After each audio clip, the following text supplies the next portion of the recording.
My girlfriend said, I need some distance. Don't reach out. I agreed, sure. Then I shared the vacation photos I discovered of her with another guy and tagged his wife.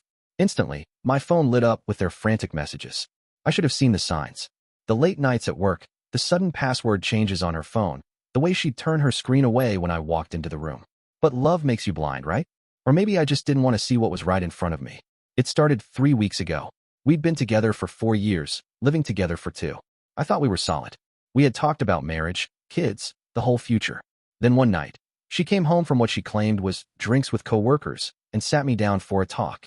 I need some space, she said, not quite meeting my eyes. Some distance to figure things out. Please don't reach out to me for a while. I felt like I'd been punched in the gut. What's going on? Did I do something wrong? She shook her head. It's not you, it's me. I just need time to think about what I want. Classic line, right? But like an idiot, I respected her wishes. Sure, I said. Take all the time you need. I even helped her pack a bag to stay at her friend's place. That's how much I trusted her. 3 days later, I was cleaning our apartment when I found a receipt that had fallen behind the dresser. A hotel booking confirmation from 2 weeks earlier. A luxury resort 3 hours away that we'd always talked about visiting together someday. Except the reservation wasn't for us. It was for her and a guest. My stomach dropped. I told myself there could be an explanation. Maybe it was a surprise she was planning for us. But deep down I knew. I just knew. I did something I'm not proud of. I logged into her cloud account from our shared computer. We had each other's passwords for emergencies. I guess finding out your girlfriend might be cheating counts as an emergency, right? What I found shattered me. Dozens of photos from that weekend. Her and some guy I'd never seen before. Holding hands on the beach. Kissing by the pool. Selfies in bed. The timestamps showed they were there the weekend she told me she was visiting her sick aunt. I felt sick. For years together. And this is how it ends? But as I scrolled through more photos, something caught my eye. A wedding ring. Not on her finger, on his. This guy wasn't just some random dude. He was married. I did some digging. It wasn't hard to figure out who he was from her social media connections. A quick search led me to his profile, and there she was, his wife. They had been married for 6 years. They had a kid together. A freaking family. That's when something in me snapped. The pain turned to anger.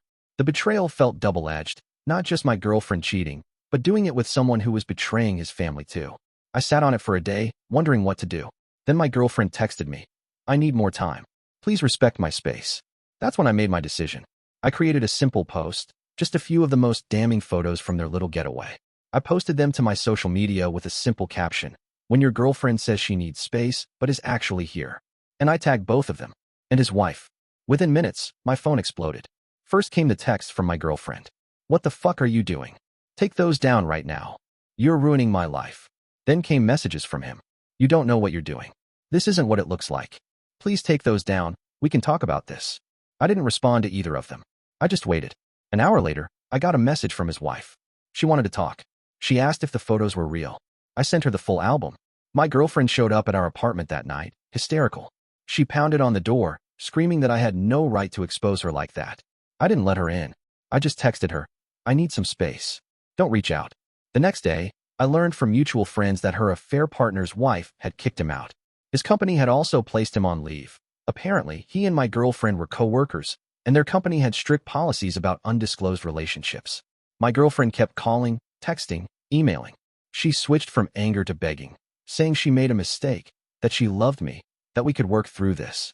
I blocked her number. A week later, I met with his wife for coffee. She was surprisingly composed, though I could see the pain in her eyes. We compared notes and realized the affair had been going on for at least 6 months. She thanked me for having the courage to expose the truth, saying she'd had suspicions but had been gaslighted into believing she was just being paranoid. It's been 3 weeks now. I've moved out of our apartment and am staying with a friend while I look for a new place. I've blocked my ex on everything.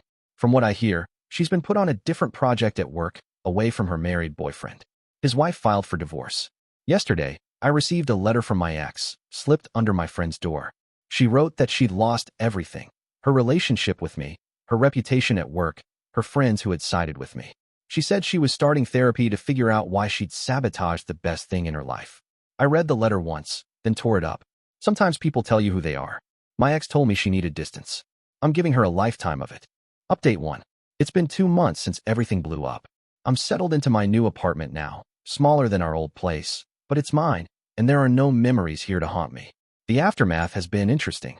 My ex's affair partner apparently tried to reconcile with his wife, showing up at their house with flowers and promises of therapy and change.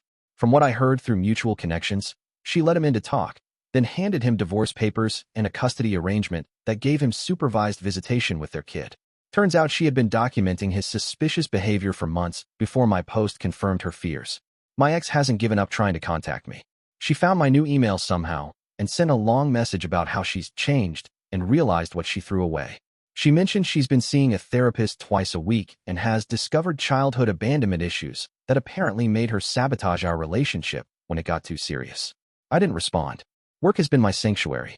I threw myself into a big project, staying late most nights. My boss noticed and gave me more responsibility. Last week, he mentioned a potential promotion coming up. Silver linings, I guess. I ran into one of our mutual friends at the grocery store. She told me my ex got transferred to another department at her company. Apparently, working with her affair partner became untenable after everything came out. The guy kept his job, though. No surprise there. She misses you, the friend said, not quite meeting my eyes. She talks about you all the time. She should have thought about that before the luxury resort weekend. I replied and walked away. I've started dating again, casually. Nothing serious, just coffee or drinks. It feels strange after 4 years with the same person, but also freeing. I'm upfront about my recent breakup, and most women appreciate the honesty. The other night, I got a text from an unknown number. It was him, the affair partner. Can we talk? Man to man. I think we both got played here. I almost laughed out loud. Got played? I wasn't the one cheating on my spouse with a coworker. I blocked the number without responding. His wife and I still text occasionally. Nothing romantic. We're just two people who went through a similar trauma. She's doing well, focusing on her kid and her career. She told me she's selling their house, too many memories, and moving closer to her parents. I respect her strength. Yesterday, I deleted all the photos of my ex from my phone. For years of memories, gone with a few taps. It felt like closing a chapter. Some nights I still wake up angry, thinking about the betrayal. Other nights I wake up missing her, the person I thought she was. But those nights are becoming less frequent. Time doesn't heal all wounds, but it does make them easier to carry. Update 2. 6 months have passed now. Life has settled into a new normal that sometimes feels better than the old one. The promotion at work came through. Higher salary, more responsibility, and an opportunity to travel. I just got back from a 2-week business trip to Europe, something I never could have done when I was with my ex. She always had anxiety about me traveling without her, which makes sense now. Classic projection. Speaking of my ex, she's still trying to work her way back into my life. Last month, she showed up at my new apartment. I still don't know how she found the address. She was crying on my doorstep, saying she completed an intensive therapy program and was a different person now. She had a letter from her therapist and a journal documenting her journey to becoming worthy of trust again. I listened politely, then told her I had moved on and closed the door. She left the journal and letter. I donated them to a little free library down the street without reading them. The affair partner's divorce was finalized last week. His wife, ex-wife now, texted me to share the news. She sounded relieved, almost giddy. She's dating someone new, a single dad she met at her kid's school. He's honest and kind, she wrote. I'd forgotten men could be like that. As for the affair partner himself, karma finally caught up to him. Someone anonymously sent evidence of the affair to the company's HR department, including hotel receipts showing they were together during work trips they'd expensed separately. Both he and my ex were investigated for misuse of company funds. He was fired. My ex was put on probation. She emailed me about it. This is the rock bottom I needed to hit. I'm getting help. I'm changing. Please give me another chance. I didn't respond, but I did unblock her on social media. Not to reconnect, just to see what she was up to. Her profile was filled with quotes about forgiveness and growth. Classic performative redemption. I blocked her again after 5 minutes. I've been seeing someone new for about 2 months now. We're taking it slow. She knows my story. I was upfront about it on our second date. She appreciated the honesty and shared her own past relationship disaster. We have a good laugh about our terrible exes sometimes, but mostly we focus on building something new, something based on trust. Last weekend, I was at a restaurant with my new girlfriend when I saw them together, my ex and her affair partner. They were at a corner table, holding hands across it, looking intense. I guess they decided to make it official now that his divorce is final. They didn't see us. My girlfriend noticed my sudden tension. Is that them? She whispered. I nodded. Want to leave? I looked at her. This kind, honest woman who had never lied to me. Then back at the couple in the corner who had caused so much pain. No, I said. I'm exactly where I want to be. We enjoyed our dinner. I didn't look their way again. Sometimes the best revenge isn't some grand gesture.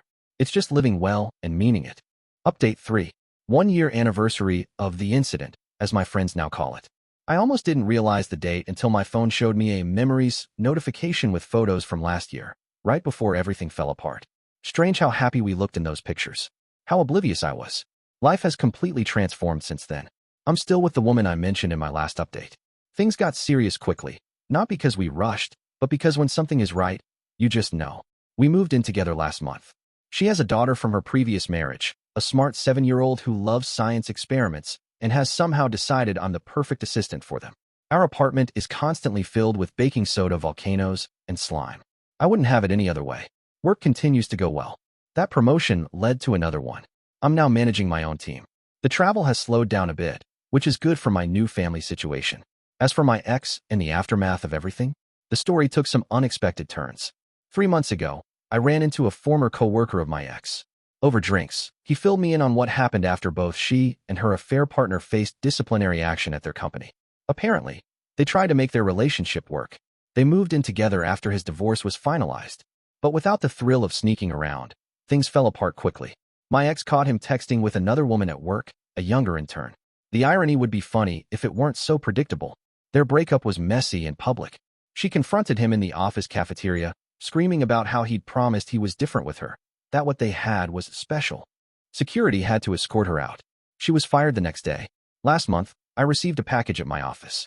Inside was a handwritten letter from my ex and a small box. The letter was 8 pages long, a full confession of everything she'd done, not just with him but throughout our relationship. There had been others, it turns out. Brief encounters, emotional affairs. The box contained her grandmother's ring, the one she'd always said she wanted me to propose with someday. I don't deserve to keep this, she wrote. It was meant for a woman of character. I donated the ring to a charity auction. It felt right somehow. 2 weeks ago, I was at the park with my girlfriend and her daughter when I saw the affair partner's ex-wife. She was with her boyfriend and her child. We waved to each other, and she came over to chat. She looked happy, settled. She told me she's pregnant. Her boyfriend, now fiancé, looked at her with such genuine love that it made me smile. We wouldn't have found each other if not for what happened, she said quietly while the kids played. Sometimes I almost feel grateful for the pain. I knew exactly what she meant. Yesterday, my girlfriend and I were discussing our future. Marriage came up naturally, not as a question, but as an inevitability. Her daughter asked if she could be the flower girl. We said of course. Later that night, as we lay in bed, my girlfriend asked me if I ever think about my ex. Sometimes, I admitted. Not with longing. More like gratitude. She looked surprised. Gratitude. If she hadn't shown me who she really was, I might never have found you, I explained. Some lessons hurt like hell, but save you from something worse. She kissed me then, and I knew with absolute certainty that the life I have now is infinitely better than the one I thought I'd lost. The betrayal still stings sometimes when I let myself remember it, but those moments are rare now. Most days, I don't think about my ex at all. I'm too busy living the life I was meant to have all along. Sometimes when people show you who they are, they're doing you a favor. It just takes a while to realize it.